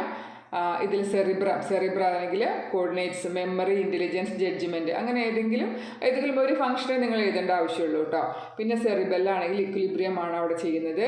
മെഡുല്ല ആണെങ്കിൽ ഇൻവോളണ്ടറി ആക്ഷൻസ്, റെസ്പിറേഷനൊക്കെ കൺട്രോൾ ചെയ്യുന്നു എന്നുള്ളത്. പിന്നെ ഹൈപ്പോതലാമസ് ബോഡി ടെമ്പറേച്ചറിനെ റെഗുലേറ്റ് ചെയ്യുന്നു. പിന്നെ സ്പൈനൽ കോഡ് ആകുമ്പോൾ സെൻസറി ആൻഡ് മോട്ടോർ ഇമ്പൾസിന് അങ്ങോട്ടും ഇങ്ങോട്ടും അതിൻ്റെ ഇമ്പൾസുകളുടെ കണ്ടക്ഷനാണ് സ്പൈനൽ കോഡിൽ വരിക. അപ്പോൾ cerebrum, cerebellum, medulla, spinal cord, പിന്നെ നിങ്ങൾക്ക് ഹൈപ്പോതലാമസ് ഒക്കെ ടീച്ചർ ഇങ്ങനെ കാണിച്ച് പറഞ്ഞു തന്നിട്ടുണ്ടെങ്കിൽ അതും പഠിക്കുക കേട്ടോ. ബ്രെയിൻ നമുക്ക് വളരെ ഈസി ആയിട്ട് ഐഡൻറ്റിഫൈ ചെയ്ത് എഴുതാവുന്നതാണ്. പാർട്ടുകളുടെ ഫങ്ഷൻ പഠിക്കാൻ മറന്നു പോകരുത്. ഒരൊറ്റ ഫങ്ഷനേ ആവശ്യമുള്ളൂ, ഒരുപാട് ഫങ്ഷൻസ് ഒന്നും വേണ്ട. ഇനി കിഡ്നിയുടെ ഈ മോഡലാണെങ്കിൽ നമുക്ക് ഇവിടെ യൂറിറ്റർ ചോദിക്കാം, യൂറിനറി ബ്ലാഡർ ചോദിക്കാം, റീനൽ ആർട്ടറി, റീനൽ വെയിൻ, അങ്ങനെയൊക്കെയുള്ള 4 ഭാഗങ്ങളാണ് കിഡ്നിന്ന് പൊതുവെ ചോദിക്കാറ്. അപ്പോൾ ഏത് മോഡലാണോ നിങ്ങളുടെ സ്കൂളിൽ, ഇപ്പം ഇങ്ങനത്തെ ഒരു മോഡലാണെങ്കിൽ നമുക്കതിൽ ബ്ലാഡർ ഒന്നും കാണിക്കാൻ പറ്റില്ല. ഇത്തരത്തിലുള്ളൊരു മോഡലാണെങ്കിലാണ് ബ്ലാഡറൊക്കെ കാണിക്കാൻ പറ്റുള്ളൂ. അപ്പോൾ ഏത് മോഡലാണോ സ്കൂളിലുള്ളത് അതനുസരിച്ചുള്ള ഭാഗങ്ങളുടെ ഫങ്ഷൻ പഠിക്കുക. അപ്പോൾ യൂറീറ്റർ ആണെങ്കിൽ കിഡ്നിയിൽ നിന്ന് യൂറിൻ ബ്ലാഡറിലേക്ക് എത്തിക്കുന്നു. യൂറിനറി ബ്ലാഡർ ആണെങ്കിൽ യൂറിൻ സ്റ്റോർ ചെയ്യുന്നു. അപ്പോൾ അങ്ങനെ ഏത് പാർട്സാണോ നമ്മുടെ മോഡലിൽ, നിങ്ങളുടെ സ്കൂളിലുള്ള മോഡലിൽ കണ്ടിട്ടുള്ളത് ആ പാർട്സിൻ്റെ ഫങ്ഷൻ പഠിക്കുക. വീണ്ടും പറയുന്നു, മോഡലിൻ്റെ പേരല്ല പാർട്ടിൻ്റെ പേരാണ് എഴുതേണ്ടത്, പാർട്ടിൻ്റെ ഫങ്ഷനാണ്. ഇത് ഇയറിൻ്റെ ഒരു മോഡൽ അല്ലേ. ഇപ്പോൾ ഇയർ ആണെങ്കിൽ നമുക്ക് പിന്നെ ചോദിക്കാം, അപ്പുറത്ത് യൂസ്റ്റേക്കിയൻ ട്യൂബ് ഉണ്ടായിരിക്കും, ദെൻ ഓഡിറ്ററി കനാൽ ഉണ്ടായിരിക്കും, സെമി സർക്കുലർ കനാൽസ്, കോക്ലിയ തുടങ്ങിയിട്ടുള്ള കാര്യങ്ങളാണ്. അപ്പോൾ അതിലും സ്കൂളിൽ പ്രത്യേകമായിട്ട് പറഞ്ഞു തന്നിട്ടുള്ള കാര്യങ്ങൾ എന്തുകൊണ്ട് ഇതായി കാണുന്നതാണ് സെമി സർക്കുലർ കനാൽസ്. പിന്നെ ഇതിന് ഈ ഭാഗത്ത് തന്നെയായിട്ട് എന്തുണ്ടായിരിക്കും, കോക്ലിയ ഉണ്ടായിരിക്കും. പിന്നെ ഇത് പിന്ന എന്ന് പറയുന്ന ഭാഗം, ഇത് ഇയർ കനാലാണ്. അപ്പോൾ പറഞ്ഞു തന്നിട്ടുള്ള ഭാഗങ്ങളുടെ, അപ്പോൾ പിന്നെ ആണെങ്കിൽ സൗണ്ട് വേവ്സിനെ കളക്ട് ചെയ്യുന്നു, auditory കനാലാണെങ്കിൽ sound waves year ഡ്രമ്മിലേക്ക് pass ചെയ്യുന്നു. പിന്നെ മറ്റൊന്നുള്ളത് ടിമ്പാനമാണെങ്കിൽ വൈബ്രേറ്റ് ചെയ്യുന്നു. യൂസ്റ്റേക്കിയൻ ട്യൂബാണെങ്കിൽ പ്രഷർ മെയിൻറ്റെയിൻ ചെയ്യാണ് ചെയ്യുന്നത്. ഇയർ ഓസിക്കിൾസ് സൗണ്ട് വേവ്സുകളുടെ ആ വൈബ്രേഷൻസിനെ പാസ് ചെയ്യുന്നു. സെമി സർക്കുലർ കനാൽ ചോദിക്കാൻ സാധ്യതയുള്ള ഒന്നാണ്. ബാലൻസ് മെയിൻറ്റെയിൻ ചെയ്യുക നമ്മൾ ഇതാണ് സെമി സർക്കുലർ കനാലുകൾ, അത് ബാലൻസ് മെയിൻറ്റെയിൻ ചെയ്യുന്നതാണ്. കോക്ലിയ ചോദിക്കാൻ സാധ്യതയുള്ളതാണ്. ഹിയറിങ്ങിനെ ഹെൽപ്പ് ചെയ്യുന്നു. ഫോർ ഹിയറിംഗ് എന്നുള്ളതാണ് കോക്ലിയയുടെ ഫങ്ഷൻ. ഓഡിറ്ററി നെർവ് ആണെങ്കിൽ ബ്രെയിനിലേക്ക് ഈ ഇമ്പൾസുകളെ എത്തിക്കുക എന്നുള്ളതാണ്. അപ്പോൾ ഇത്തരം പാർട്സുകളുടെ പേരും ഫങ്ഷനും പഠിച്ചേക്കുക. പിന്നെ ഐ ആകുമ്പോൾ ഐയുടെ 3 ലെയേഴ്സ് ഉണ്ടല്ലോ, സ്ക്ലീറ, കോറോയിഡ്, റെറ്റിന എന്നുള്ള ലെയേഴ്സാണ്. പിന്നെ ഐയിൽ ചോദിക്കാൻ സാധ്യതയുള്ളത് ലെൻസ് ചോദിക്കാം, അതുപോലെ ഒപ്റ്റിക് നെർവ് ചോദിക്കാൻ സാധ്യതയുള്ളതാണ്. അപ്പോൾ ഇതിപ്പോൾ ഞാൻ പറയുന്നത് മാത്രമല്ല കേട്ടോ, സ്കൂളിലെ ടീച്ചേഴ്സ് നിങ്ങൾക്ക് പ്രത്യേകിച്ച് പറഞ്ഞിട്ടുണ്ടാവും, ഇന്ന ഭാഗങ്ങളൊക്കെ അങ്ങനെ കാണിച്ചു തന്നിട്ടുണ്ടാവും. കൃത്യമായിട്ട് ആ മോഡലിൽ നിങ്ങൾക്ക് ഐഡൻറ്റിഫൈ ചെയ്യാൻ പറ്റുന്ന ഭാഗങ്ങളൊക്കെ കാണിച്ചിട്ടുണ്ടാവും. അപ്പോൾ അതനുസരിച്ച് വേണം പഠിക്കാൻ. ഇപ്പോൾ സ്ക്ലീറ ആണെങ്കിൽ ഔട്ടർ മോസ്റ്റ് ലെയറാണ്, പ്രൊട്ടക്ഷനാണ് ഫങ്ഷൻ. പിന്നെ അപ്പോൾ നിങ്ങൾ എന്താണ് പ്രൊട്ടക്ട് ദ ഐ. ഇപ്പോൾ കോർണിയ ആണെങ്കിൽ light enters into the eye through the cornea അല്ലേ. പിന്നെ ലെൻസ് ആണെങ്കിൽ എന്ത് ചെയ്യുന്നു, focus light from the object into the retina. Light റെറ്റിനയിൽ ഫോക്കസ് ചെയ്യുന്നത് ആരാണ്, ലെൻസാണ്. ദെൻ ഒപ്റ്റിക് നെർവ് ചോദിക്കാൻ സാധ്യത കൂടുതലുള്ളതാണ്. ഈ ഇമ്പൾസുകളെ ബ്രെയിനിലേക്ക് വിടുന്നത് ആരാണ്, ഒപ്റ്റിക് നെർവാണ്. അപ്പോൾ ലെയേഴ്സ് സ്ക്ലീറ, കോറോയിഡ്, റെറ്റിന പറഞ്ഞിട്ടുള്ള ലെയേഴ്സ്, അതുപോലെ ലെൻസ്, പിന്നെ ഒപ്റ്റിക് നെർവ് തുടങ്ങിയ കാര്യങ്ങളൊക്കെ പ്രത്യേകം ശ്രദ്ധിക്കുക. അതിൻ്റെ ഫങ്ഷനും കൂടി പഠിച്ചേക്കുക. ദെൻ അടുത്തത് ലങ്സാണ്. ഇപ്പോൾ ലങ്സിൽ നമുക്ക് ഈ മോഡൽ ഇങ്ങനെ ആയിരിക്കും. അപ്പോൾ അതിൽ trachea, right and left lungs, bronchi തുടങ്ങിയ ഏതെങ്കിലും ഇപ്പോൾ മോഡലിനനുസരിച്ച് നിങ്ങൾ അതിൽ കാണുന്ന പാർട്ട് നോക്കിയിട്ട് അതിൻ്റെ ഫങ്ഷൻ കൂടി ഒന്ന് ശ്രദ്ധിച്ച് വെച്ചേക്കുക കേട്ടോ. അപ്പോൾ ഇത്രയും മോഡൽസാണ് നമുക്ക് 4ാമത്തെ ക്വസ്റ്റ്യനായിട്ട് വരിക. ഇനി 5th ക്വസ്റ്റ്യനായിട്ട് മസ്കുലാർ ടിഷ്യൂ ആണ് ഉണ്ടായിരിക്കുക. അത് പ്രത്യേകം ശ്രദ്ധിക്കണേ. 5ാമത്തെ ക്വസ്റ്റ്യൻ മസ്കുലാർ ടിഷ്യൂ, അതായത് മസിലായിരിക്കും. മസിലായിട്ട് നമ്മൾ പഠിച്ചിട്ടുള്ളത് സ്ട്രൈറ്റഡും നോൺ സ്ട്രൈറ്റഡും കാർഡിയാക്കും ആണ്. അല്ലെങ്കിൽ നോൺ സ്ട്രൈറ്റഡ് എന്ന് പറഞ്ഞാൽ സ്മൂത്ത്. ഇതല്ലാതെ കുട്ടികൾ ചെയ്യുന്നൊരു തെറ്റെന്താണെന്ന് വെച്ചാൽ ഈ ക്വസ്റ്റ്യന് കൊണ്ടുപോയിട്ട് ടെസ്റ്റിസ് ഓവറി ബ്ലാസ്റ്റുല എന്നൊക്കെ എഴുതും. അതൊരിക്കലും 5th ക്വസ്റ്റ്യനിൽ വെക്കില്ല. അത് 10ാമത്തെ ചോദ്യമാണത്. അപ്പോൾ അത് പ്രത്യേകം നോട്ട് ചെയ്യുക. പിന്നെ ഇതിൽ നമുക്ക് എഴുതേണ്ടത് ഇതിൻ്റെ ക്യാരക്ടറോ കാര്യങ്ങളോ ഒന്നുമല്ല. ഇപ്പം മൈക്രോസ്കോപ്പിൽ ക്വസ്റ്റ്യൻ നമ്പർ ഡെസ്കിൽ ക്വസ്റ്റ്യൻ നമ്പർ ഇട്ട് അതിനടുത്തൊരു മൈക്രോസ്കോപ്പ് വെച്ച് അതിൽ ഈ ഒരു സ്ലൈഡ് ഇങ്ങനെ വെച്ചിട്ടുണ്ട്. നിങ്ങൾ മോഡലൊക്കെ ചെയ്തിട്ട് നിങ്ങൾക്ക് അറിയുന്നുണ്ടാവും. അപ്പോൾ അതിലൂടെ നിങ്ങൾ നോക്കിയിട്ട് ആദ്യം എന്ത് ചെയ്യുക, ക്വസ്റ്റ്യൻ നമ്പർ 5 എന്നിട്ടു എന്താണ് ആ എന്താണ് ആ മസിൽ, അതിൻ്റെ പേര് എഴുതുക. അപ്പോൾ സ്കെലിറ്റൽ ആണെങ്കിൽ സ്കെലിറ്റൽ മസിൽ, അല്ലെങ്കിൽ സ്ട്രൈറ്റഡ് മസിൽ, അല്ലെങ്കിൽ സ്മൂത്ത് മസിലാണോ അതോ നോൺ സ്ട്രൈറ്റഡ് ആണോ. അപ്പോൾ അതിലേത് പേര് എഴുതിയാലും കുഴപ്പമില്ല കേട്ടോ. നിങ്ങളിപ്പോൾ സ്ട്രൈറ്റഡ് എന്ന് എഴുതിയാലും ശരിയാണ്, സ്കെലിറ്റൽ എന്ന് എഴുതിയാലും ശരിയാണ്. അതേപോലെ സ്മൂത്ത് എന്ന് എഴുതാം, അല്ലെങ്കിൽ നോൺ സ്ട്രൈറ്റഡ് എന്ന് എഴുതാം. അപ്പം അങ്ങനെ മസിലിനെ ഐഡൻറ്റിഫൈ ചെയ്ത് അതിൻ്റെ പേര് എഴുതുക. അതിനുശേഷം എന്താണ് ആവശ്യപ്പെട്ടുള്ളത്, സ്കെച്ച് ആൻഡ് ലേബൽ. അപ്പോൾ നമുക്ക് ഈ ക്വസ്റ്റ്യൻ 2 മാർക്കാണുള്ളത്. ഇതുവരെ നമ്മൾ കണ്ട 4 ക്വസ്റ്റ്യനും ഓരോ മാർക്ക് വീതമാണ്. ഇതിന് 2 മാർക്കാണുള്ളത്. അപ്പോൾ നിങ്ങൾ മസിലിൻ്റെ പേര് എഴുതിയാലാണ് 1/2 മാർക്ക് കിട്ടുക. അത് വരച്ച് ലേബൽ ചെയ്താലാണ് 1.5 മാർക്ക് കിട്ടുക. 2 പാർട്സ് ലേബൽ ചെയ്യുന്നുള്ളത് ശ്രദ്ധിക്കുക. അപ്പോൾ നിങ്ങൾ വരച്ചിട്ട് 2 പാർട്സ് ലേബൽ ചെയ്യാൻ പഠിക്കണം. ഓക്കെ. ഇത് കുട്ടികൾ തെറ്റിക്കുന്ന ഒരു കാര്യം എന്താണെന്ന് വെച്ചാൽ ചിലർ പിന്നെ പേര് എഴുതാൻ വിട്ടുപോകും, പടം മാത്രം വരച്ച് വെച്ചേക്കും. അപ്പോൾ നിങ്ങളുടെ ഐഡൻറ്റിഫിക്കേഷൻ്റെ 1/2 മാർക്ക് പോകും. ഇതൊക്കെ നന്നായിട്ട് ശ്രദ്ധിക്കുക. പ്രാക്ടിക്കലിന് അധികവും മാർക്ക് കളയുക അശ്രദ്ധ കൊണ്ടാണെന്നാണ് കേട്ടോ. ദെൻ അല്ലെങ്കിൽ ഏതുവരെ നമുക്ക് സ്മൂത്ത് മസിലാണ് ചോദിക്കുക. അപ്പോൾ അതിൻ്റെ പേര് എഴുതുക, ഡയഗ്രാം വരയ്ക്കുക, 2 പാർട്സ് ലേബൽ ചെയ്യുക. അല്ലെങ്കിൽ കാർഡിയാക്ക് ആയിരിക്കും, ഡയഗ്രാം വരയ്ക്കുക, ഐഡൻറ്റിഫൈ ചെയ്യുക, 2 പാർട്സ് ലേബൽ ചെയ്യുക. അപ്പോൾ 5ാമത്തെ ക്വസ്റ്റ്യൻ മസിലായിരിക്കും. ഈ 3 എണ്ണത്തിൽ ഏതെങ്കിലും ഒന്നാണ്. അതിൻ്റെ പേര് എഴുതി ചിത്രം വരച്ച് 2 പാർട്സ് അടയാളപ്പെടുത്തുക. അപ്പോൾ വരയ്ക്കാൻ പഠിക്കാനുള്ള ആദ്യത്തെ ചോദ്യമാണ് ഇത്. ഇനി 6ാമത്തെ ക്വസ്റ്റ്യന് ഈ വർഷം ഒരു വ്യത്യാസമുണ്ട്. കഴിഞ്ഞ വർഷം വരെ നമുക്ക് കോക്രോച്ചിൻ്റെ മൗത്ത് പാർട്സും അല്ലെങ്കിൽ കോക്രോച്ചിൻ്റെ ഡൈജസ്റ്റീവ് സിസ്റ്റവുമായിരുന്നു ചോദിച്ചിരുന്നത്. ഈ വർഷം മൗത്ത് പാർട്സ് ഇല്ല. അതിനു പകരം വിസറ ഓഫ് ഫ്രോഗാണ് നിങ്ങൾ വരയ്ക്കാൻ പഠിക്കേണ്ടത്. ഓക്കെ, അപ്പോൾ ഈ കോക്രോച്ചിൻ്റെ ഡൈജസ്റ്റീവ് സിസ്റ്റം വരയ്ക്കാൻ പഠിക്കുക. എല്ലാ പാർട്സും അടയാളപ്പെടുത്താൻ പഠിക്കണം. നിങ്ങൾക്ക് എക്സാമിന് 4 പാർട്സാണ് അടയാളപ്പെടുത്താൻ ചോദിക്കുള്ളൂ. പക്ഷേ ആ 4 പാർട്സ് ആര് പറയും നിങ്ങളുടെ അടുത്ത്? എക്സ്റ്റേണൽ എക്സാമിനർ പറയുന്ന 4 പാർട്സാണ് നിങ്ങൾ അടയാളപ്പെടുത്തേണ്ടത്. അങ്ങനെ അടയാളപ്പെടുത്താൻ പറ്റണമെങ്കിൽ നിങ്ങൾ എല്ലാ പാർട്സും പഠിച്ചിരിക്കണം. അപ്പോൾ കോക്രോച്ചിൻ്റെ ഡൈജസ്റ്റീവും അതുപോലെ ഫ്രോഗിൻ്റെ വിസറയും വരയ്ക്കാൻ പഠിക്കുക. എല്ലാ പാർട്സും അടയാളപ്പെടുത്താനും പഠിക്കുക. വരയ്ക്കുന്നതിന് 1 മാർക്കുണ്ട്, ലേബൽ ചെയ്യുന്നതിന് 2 മാർക്ക്. അപ്പോൾ 3 മാർക്കാണ് ഇത് രണ്ടും വരയ്ക്കാൻ പഠിച്ചാൽ നിങ്ങൾക്ക് കിട്ടുന്നത്. വൃത്തിയായിട്ട് വരയ്ക്കുക, നീറ്റായിരിക്കണം, അതുപോലെ കൃത്യമായിട്ട് അടയാളപ്പെടുത്താൻ വേണം. അപ്പോൾ ഈ 2 എണ്ണവും വരയ്ക്കാൻ പഠിക്കണം. വളരെ ഈസി ആയിട്ട് പിള്ളേർ ഇതൊക്കെ ഫ്രോഗ് വിസറയൊക്കെ വരയ്ക്കുന്നുണ്ട്. അപ്പോൾ അത് കുഴപ്പമില്ല. ദെൻ 7ാമത്തെ ക്വസ്റ്റ്യൻ ആണ് നമ്മുടെ സാമ്പിൾ സൊല്യൂഷൻ. സാമ്പിൾ സൊല്യൂഷനിൽ ഗ്ലൂക്കോസ്, പ്രോട്ടീൻ അല്ലെങ്കിൽ ആൽബുമിൻ ആൻഡ് സ്റ്റാർച്ച്, ഇത് 3 എണ്ണം നമുക്ക് ചെയ്യാനുള്ളൂ. നിങ്ങളുടെ സ്കൂളിൽ ഇതിൻ്റെ ഓരോ ടെസ്റ്റുകൾ ചെയ്തിട്ടുണ്ടാകും. അപ്പോൾ നിങ്ങളുടെ സ്കൂളിൽ ചെയ്ത ടെസ്റ്റ് ഏതാണോ അതാണ് നിങ്ങൾ പഠിച്ച് പ്രൊസീജിയർ എഴുതാനും അത് എക്സാമിനർക്ക് പറഞ്ഞു കൊടുക്കാനും ഒക്കെ പറ്റണം. അപ്പോൾ ഇതിൽ ഒന്നുകിൽ നിങ്ങൾക്ക് എക്സാമിന് ചോദ്യം ഇങ്ങനെ തന്നെ വരിക. A and B 2 സാമ്പിൾ തന്നിട്ടുണ്ടായിരിക്കും. അതിൽ ഏതിലാണ് ഗ്ലൂക്കോസ് ഉള്ളത് അല്ലെങ്കിൽ ഏതിലാണ് പ്രോട്ടീൻ ഉള്ളത്, എല്ലാം കൂടെ ഒരു ബാച്ചിനോട് ചോദിക്കില്ല. ഒന്നുകിൽ ഗ്ലൂക്കോസ് അല്ലെങ്കിൽ പ്രോട്ടീൻ അല്ലെങ്കിൽ സ്റ്റാർച്ച്. അത് നമുക്ക് ഏതാവും നമുക്ക് അറിയില്ലല്ലോ. അപ്പോൾ അതുകൊണ്ട് നമ്മൾ എന്ത് ചെയ്യണം? 3ൻ്റെയും ഓരോ ടെസ്റ്റ് വീതം ഉണ്ടായിരിക്കുള്ളൂ. ആ ടെസ്റ്റ് എഴുതാനും അത് ചെയ്യാനും പഠിച്ചിരിക്കുക. ഇനി നിങ്ങളിത് ചെയ്തിട്ട് എക്സാമിനർക്ക് കൊണ്ട് കാണിച്ചു കൊടുത്തു. അതിനുശേഷം നിങ്ങളുടെ പേപ്പറിൽ എന്ത് ചെയ്യണം? ഈ പ്രൊസീജിയർ എഴുതി റിസൾട്ട് എഴുതി കഴിഞ്ഞാലാണ് നമുക്ക് ഫുൾ മാർക്ക് അവിടെ കിട്ടുള്ളൂ. അപ്പോൾ ഇത് ഈ രീതിയിലാണ് ക്വസ്റ്റ്യൻ വരിക. എക്സ്പെരിമെൻറ്റ് നിങ്ങൾ ചെയ്ത് ആ ടെസ്റ്റ് ട്യൂബിൽ നിങ്ങൾക്ക് കിട്ടിയ റിസൾട്ട് എക്സാമിനർക്ക് കൊണ്ട് കാണിച്ചു കൊടുക്കുമ്പോൾ നിങ്ങൾക്ക് 1 മാർക്ക് കിട്ടും. ദെൻ പ്രൊസീജിയർ എഴുതി നിങ്ങൾ കോളം വരച്ചിട്ട് ഇതേപോലെ നിങ്ങളിങ്ങനെ എഴുതി. ബെനഡിക് 1ാമത്തെ സാമ്പിളിലെ സൊല്യൂഷൻ എടുത്തു, ബെനഡിക് ടെസ്റ്റ് ആണെങ്കിൽ അത് ചെയ്തു, പ്രസൻസ് ഓഫ് ഗ്ലൂക്കോസ്, ഇങ്ങനെ എഴുതി കഴിഞ്ഞാൽ നിങ്ങൾക്ക് 1/2 മാർക്ക് കിട്ടി. ഇനി ഒരു 1/2 മാർക്കും കൂടെ കിട്ടണമല്ലോ. ആ 1/2 മാർക്ക് കിട്ടണമെങ്കിൽ എന്ത് ചെയ്യണം? അവസാനം റിസൾട്ട് ഈ രീതിയിൽ എഴുതണം. റിസൾട്ട് എഴുതുക എന്ന് പറഞ്ഞാൽ ഈ 2 സാമ്പിളിൽ ഏതിലാണ് ഗ്ലൂക്കോസ് അല്ലെങ്കിൽ ഏതിലാണ് പ്രോട്ടീൻ അതെടുത്ത് എഴുതിയെങ്കിൽ മാത്രമേ ആ 1/2 മാർക്ക് കിട്ടുള്ളൂ. അതുകൊണ്ടാണ് നോക്കൂ മാർക്ക് ഡിസ്ട്രിബ്യൂഷൻ ഇങ്ങനെയാണ്. ഓക്കെ, അപ്പോൾ പ്രൊസീജിയറും റിസൾട്ടും എഴുതുക. ഇവിടെ ഞാനിപ്പോൾ ഗ്ലൂക്കോസിൻ്റെ ബെനഡിക് ടെസ്റ്റ് കാണിച്ചിട്ടുണ്ട്. ഗിവൺ സൊല്യൂഷനിലേക്ക് എന്ത് ചെയ്യുന്നു? ബെനഡിക് റിയേജൻ്റ് ആഡ് ചെയ്ത് അത് ബോയിൽ ചെയ്യുന്നു. റെഡ് യെല്ലോ പ്രസിപ്പിറ്റേറ്റ് വരുന്നു, പ്രസൻസ് ഓഫ് ഗ്ലൂക്കോസ്. ബി സാമ്പിളിൽ എനിക്കത് കിട്ടുന്നില്ല. അപ്പോൾ അവിടെ എന്താണ്? ആബ്സെൻ്റ് ആണ്. സോ അതിൻ്റെ റിസൾട്ട് എന്താണ്? ഗിവൺ സാമ്പിളിൽ എയിലാണ് ഗ്ലൂക്കോസ്. ഇനി പ്രോട്ടീൻ ആണെങ്കിൽ ഞാൻ ചെയ്തിട്ടുള്ളത് സൾഫോസാലിസിലിക് ആസിഡ് ടെസ്റ്റാണ്.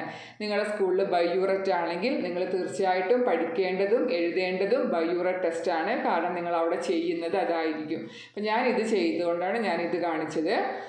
ഗിവൺ സാമ്പിളിലേക്ക് സൾഫോസാലിസിലിക് ആസിഡ് ഒഴിക്കുന്നു. White cloudy precipitate, presence of protein. ഇപ്പോൾ കൃത്യമായി പ്രൊസീജിയർ എഴുതി എന്ത് ചെയ്യണം? നമ്മൾ റിസൾട്ടും കൂടി എഴുതിയാലാണ് ഫുൾ മാർക്ക് കിട്ടുള്ളൂ. ഇനി സ്റ്റാർച്ചിൽ അയഡിൻ ടെസ്റ്റ് തന്നെയാണ്. അപ്പോൾ ഗിവൺ സാമ്പിളിലേക്ക് നമ്മൾ 2 ഡ്രോപ്സ് ല്യൂഗോൾസ് അയഡിൻ ഒഴിക്കുന്നു. ബ്ലൂ ബ്ലാക്ക് കളർ വരുന്നു, പ്രസൻസ് ഓഫ് സ്റ്റാർച്ച്. ഇനി നിങ്ങൾക്കറിയാലോ 1 മാർക്കിന് വൈവ ക്വസ്റ്റ്യൻ ഉണ്ട് എന്നുള്ളത്. അപ്പോൾ നമുക്ക് മിക്കവാറും ചോദിക്കുക ഏത് റിയേജൻ്റാണ് ഗ്ലൂക്കോസിന്, ഏതാണ് ടെസ്റ്റാണ് അയഡിന്, ഏത് ടെസ്റ്റാണ് പ്രോട്ടീന്, അതുപോലെ ചീക്ക് സെല്ല് നമ്മൾ ചെയ്യുമ്പോൾ ഏത് സ്റ്റെയിൻ ഉപയോഗിക്കും, ബ്ലഡ് സെല്ല് ചെയ്യുമ്പോൾ ഏത് സ്റ്റെയിൻ ഉപയോഗിക്കും. അങ്ങനെയുള്ള നമ്മൾ ഈ പ്രാക്ടിക്കൽസുമായി ബന്ധപ്പെട്ട കാര്യങ്ങളൊക്കെ നിങ്ങളോട് വൈവയും ചോദിക്കാനുള്ള സാധ്യതയുള്ളതാണ്. ചോദിക്കും. അതുകൊണ്ട് അത് നന്നായിട്ട് പഠിക്കണം. ഇവിടെയൊക്കെ റിസൾട്ട് കൊണ്ട് കാണിക്കുമ്പോൾ അവർ ചോദിക്കും എന്താ ഒഴിച്ചത്, എന്ത് മാറ്റം വന്നു, എന്തുകൊണ്ട് അവിടെ കിട്ടിയില്ല, അങ്ങനെയൊക്കെയുള്ള ചോദ്യങ്ങൾ പ്രതീക്ഷിക്കാം. 8ാമത്തെ ക്വസ്റ്റ്യൻ സ്ലൈഡ് നമ്മുടെ ഒന്നുകിൽ ചീക്ക് എപ്പിത്തീലിയം ആയിരിക്കും അല്ലെങ്കിൽ ബ്ലഡ് സ്മിയർ ആയിരിക്കും. ഇതും തീരുമാനിക്കുക നമ്മളാരുമല്ല, എക്സ്റ്റേണൽ എക്സാമിനർ നിങ്ങളോട് ക്വസ്റ്റ്യനിൽ പറയും ഏതാണ് ചെയ്യേണ്ടത് എന്ന്. അപ്പോൾ ചീക്കാണ് ചെയ്തതെങ്കിൽ നിങ്ങൾ ഒരു ചീക്ക് സെല്ല് വരച്ചിട്ട് 2 ഭാഗം അടയാളപ്പെടുത്തണം. സ്ലൈഡ് ഉണ്ടാക്കി അത് മൈക്രോസ്കോപ്പിൽ വെച്ച് ഫോക്കസ് ചെയ്ത് എക്സാമിനർക്ക് കാണിച്ചു കൊടുക്കണം.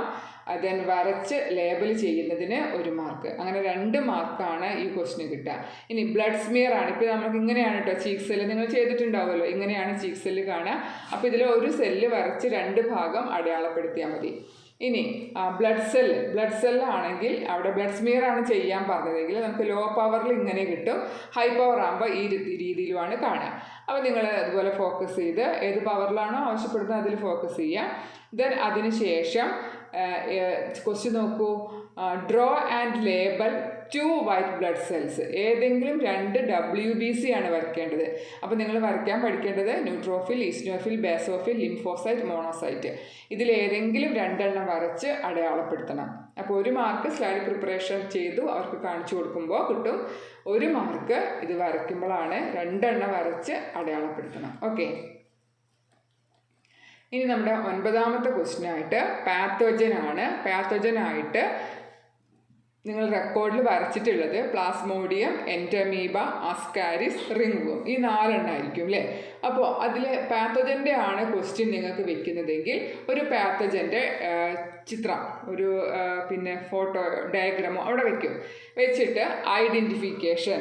അപ്പോൾ നിങ്ങൾക്ക് ഇപ്പോൾ പ്ലാസ്മോഡിയാണ് വെച്ചതെന്ന് കരുതുക. എന്ത് എഴുതണം? Question number 2 identification plasmodium. Disease, അതുണ്ടാക്കുന്ന ഡിസീസിൻ്റെ പേര് മലേറിയ. അപ്പോൾ നിങ്ങൾക്ക് 1/2 മാർക്കും കൂടെ കിട്ടിയല്ലോ. ഇനി ഏതെങ്കിലും ഒരു സിംറ്റം, മലേറിയയുടെ ഏതെങ്കിലും ഒരു സിംറ്റം എഴുതി കഴിഞ്ഞാൽ 1 മാർക്ക്. അപ്പോൾ ഇങ്ങനെയാണ് 1 ഐഡൻറ്റിഫിക്കേഷൻ, ഡിസീസ്, സിംറ്റം. ഇതിൽ കുട്ടികൾക്കൊരു പ്രശ്നം വരാറുള്ളത് റിംഗ്വേം വയ്ക്കുമ്പോഴാണ്. അത് അശ്രദ്ധ കൊണ്ടാണ്. കാരണം പാത്തോജൻ്റെ പേര് റിംഗ്വേം എന്ന് എഴുതി പിന്നെ സിംറ്റം എഴുതി പോവും, ഡിസീസിൻ്റെ പേര് എഴുതില്ല. അപ്പോൾ പാത്തോജൻ നിങ്ങൾക്ക് ഒന്നുകിൽ അതിൻ്റെ സയൻറ്റിഫിക് നെയിം എഴുതാം, അല്ലെങ്കിൽ റിംഗ്വേം എന്ന് എഴുതാം. ഡിസീസ് എന്ത് എഴുതിക്കണം? റിംഗ്വേം ഡിസീസ് എന്നുള്ള രീതിയിൽ കാണിക്കണം കേട്ടോ. ഇനി ആ പാത്തോജൻ അല്ല എങ്കിൽ അവിടെ വേറൊരു ക്വസ്റ്റ്യൻ വരാവുന്നത് അനലോഗസ് ഹോമലോഗസ് ഓർഗനാണ്. ഇത് കഴിഞ്ഞ വർഷം ഇവിടെ എല്ലാവരും ക്വസ്റ്റ്യൻ വന്നിരുന്നത്, ഇത്തവണ ഇങ്ങോട്ട് മാറ്റിയിട്ടുണ്ട്. അപ്പോൾ അനലോഗസ് ഹോമലോഗസ് ഓർഗൻസ് നിങ്ങൾ റെക്കോർഡിൽ വരച്ചിട്ടുണ്ടായിരിക്കും. അതിൽ ഒരു ഓർഗൻ വെച്ചിട്ട് അതേതാണ്, അത് അനലോഗസ് ആണോ ഹോമലോഗസ് ആണോ എന്ന് ഐഡൻറ്റിഫൈ ചെയ്ത് അതിൻ്റെ ഇവല്യൂഷണറി ഇമ്പോർട്ടൻസ് എഴുതാനും ചോദിക്കാം. അപ്പോൾ ഇതിന് നമുക്ക് 2 സ്കോർ തന്നെയാണ് വരിക. അതിൽ 2 സ്കോറേ ഉള്ളൂ കേട്ടോ ആകെ, ഐഡൻറ്റിഫിക്കേഷനും ഇവല്യൂഷണറി സിഗ്നിഫിക്കൻസും കൂടെ കൂട്ടിയിട്ട്. അപ്പോൾ നമുക്കിത് നോക്കാം. പാത്തോജൻ ആണെങ്കിൽ എന്താണ്? പ്ലാസ്മോഡിയം ആണ്. ഡിസീസിൻ്റെ പേര് മലേറിയയാണ്. ദെൻ റിക്കറൻറ്റ് ഫീവറോ ചില്ലോ ഷിവറിങ്ങോ അങ്ങനെ എന്തെങ്കിലും ഒരു സിംറ്റം എഴുതുക. അങ്ങനെ എഴുതുമ്പോൾ നമുക്ക് 2 മാർക്ക് ആവുന്നുള്ളൂ. പ്ലാസ്മോഡിയം ഇവിടെ ഈ രീതിയിൽ കാണിക്കുന്നവരുണ്ടാകാം. ഇതായിരിക്കും നമ്മൾ റെക്കോർഡിൽ ഏതാണോ വരച്ചത് അതനുസരിച്ച് നോക്കുക. ദെൻ എൻഡമീബ ഹിസ്റ്റോളിറ്റിക്ക, അതാണ് അതിൻ്റെ പേര്. ഡിസീസിൻ്റെ പേര് amoebiasis. Symptom abdominal pain, stool with mucus and blood clot. അപ്പം നിങ്ങൾക്ക് അബ്ഡോമിനൽ പെയിൻ എന്ന് മാത്രം എഴുതിയാൽ മതി. സിംറ്റം കറക്റ്റാണ്, 1 മാർക്ക് കിട്ടും. ഇതാണ് എൻഡമീബ. അപ്പം ഇത് കണ്ടാൽ എൻഡമീബ തിരിച്ചറിയാൻ പറ്റണം. ദെൻ 3rd അസ്കാരിസ് ആണ്. അവിടെയും കുട്ടികൾ വിട്ടുപോകാറുണ്ട്. ഡിസീസിൻ്റെ പേര് അസ്കാരിയാസിസ് എന്നുള്ളത് എഴുതണം. ദെൻ അതിൻ്റെ സിംറ്റമായിട്ട് ഇൻറ്റേർണൽ ബ്ലീഡിങ്ങോ വോമിറ്റിംഗ് അല്ലെങ്കിൽ ഡയറിയ എന്തെങ്കിലും ഒരു സിംറ്റവും എഴുതുക അസ്കാരിസിൻ്റെ. ഓക്കെ, ആൻഡ് 4th റിംഗ്വേം ആണ്. ഇതാണ് ഇതിൻ്റെ ഡയഗ്രാം ഉള്ളത്. റിംഗ്വേമിൽ മൈക്രോസ്പോറം എന്ന് എഴുതാം, അല്ലെങ്കിൽ റിംഗ്വേം എന്ന് എഴുതാം. ഡിസീസ് റിംഗ്വേം ഡിസീസാണ്. Symptom dry scaly lesions on the skin.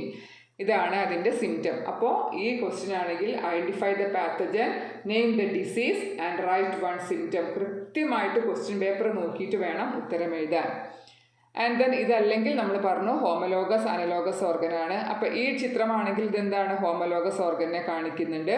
ഇതാണെങ്കിൽ എന്താണ്? ബേർഡ്സിൻ്റെ വിങ്സും ഇൻസെക്റ്റിൻ്റെ വിങ്സും. അപ്പോൾ എന്താണത്? അനലോഗസ് ഓർഗനാണ്. അപ്പോൾ നിങ്ങൾ കറക്റ്റ് ഐഡൻറ്റിഫൈ ചെയ്യുക. ഹോമലോഗസ് ആണെങ്കിൽ ഹോമലോഗസ് ഓർഗൻ എഴുതുക. ഇവല്യൂഷണറി ഇമ്പോർട്ടൻസ് എന്താണ്? Homologous organs are due to divergent evolution. അതാണ് ഇവല്യൂഷണറി ഇമ്പോർട്ടൻസ്. അനലോഗസ് ഓർഗൻ ആണെങ്കിൽ കൺവേർജൻറ്റ് ഇവല്യൂഷൻ. അപ്പോൾ പാത്തോജൻ അല്ലെങ്കിൽ ചോദിക്കാവുന്ന ക്വസ്റ്റ്യൻ ഇതാണ്. അപ്പോൾ നിങ്ങൾക്ക് അത് ഏത് ഓർഗനാണെന്ന് എഴുതാം. അപ്പോൾ നമുക്ക് ടൈമുള്ള അനുസരിച്ച് വേണമെങ്കിൽ ഹോമലോഗസ് ഓർഗൻ എന്താണ്?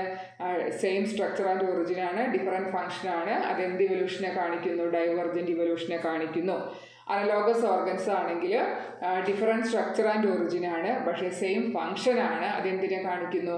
കൺവേർജൻറ്റ് ഇവല്യൂഷനാണ് കാണിക്കുന്നത് അല്ലേ. അപ്പോൾ അങ്ങനെ ഇവല്യൂഷണറി സിഗ്നിഫിക്കൻസ്. ഇതാണ് 9ാമത്തെ ക്വസ്റ്റ്യൻ ആയിട്ട്. ഇത് അല്ലെങ്കിൽ പാത്തോജൻ, അതും എക്സാമിനറാണ് തീരുമാനിക്കുക. ഇനി ലാസ്റ്റ് ക്വസ്റ്റ്യൻ 10th ക്വസ്റ്റ്യൻ എന്ന് പറയുന്നത് എംബ്രിയോളജി സ്ലൈഡ്. നേരത്തെ ഞാൻ പറഞ്ഞു എംബ്രിയോളജി സ്ലൈഡ് എന്ന് പറയുമ്പോൾ TS ഓഫ് ടെസ്റ്റിസ്, ഓവറി, ബ്ലാസ്റ്റുല ഏതെങ്കിലും ഒന്നാണ് വെക്കുക.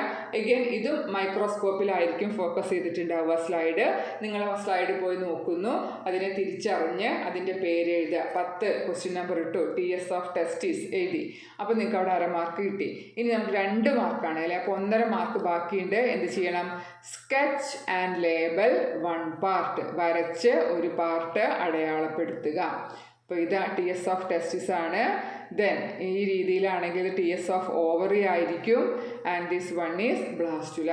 അപ്പോൾ ഇത് 3 വരയ്ക്കണം. അപ്പോൾ ഇത്ര 10 ക്വസ്റ്റ്യൻ ആയല്ലോ.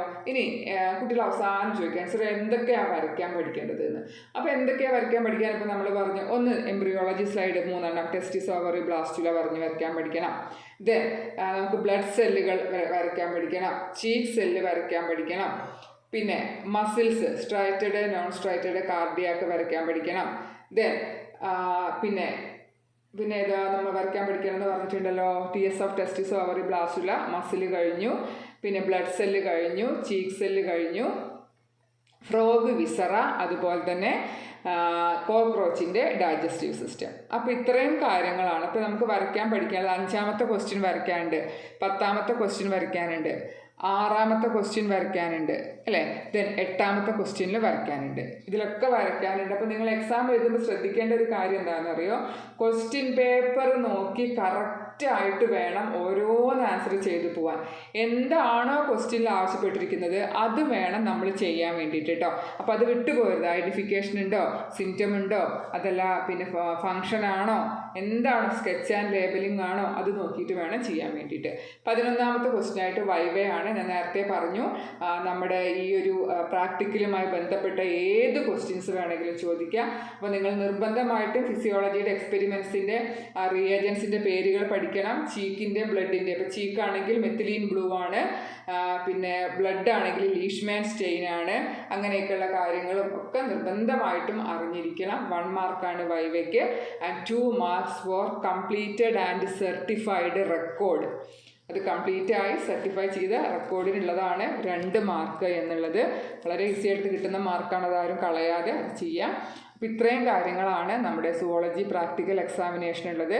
കഴിഞ്ഞ വർഷത്തേതിൽ നിന്നും മാറ്റമുണ്ട്. അപ്പോൾ അത് നോക്കിയ കുട്ടികൾ നിർബന്ധമായിട്ട് ഇതുകൂടി ഒന്ന് ശ്രദ്ധിക്കുക. എന്തെങ്കിലും സംശയം ഇതുമായി ബന്ധപ്പെട്ടിട്ടുണ്ടെങ്കിൽ നിങ്ങൾക്ക് കമൻറ്റ് ബോക്സിലൂടെ ചോദിക്കാവുന്നതാണ്.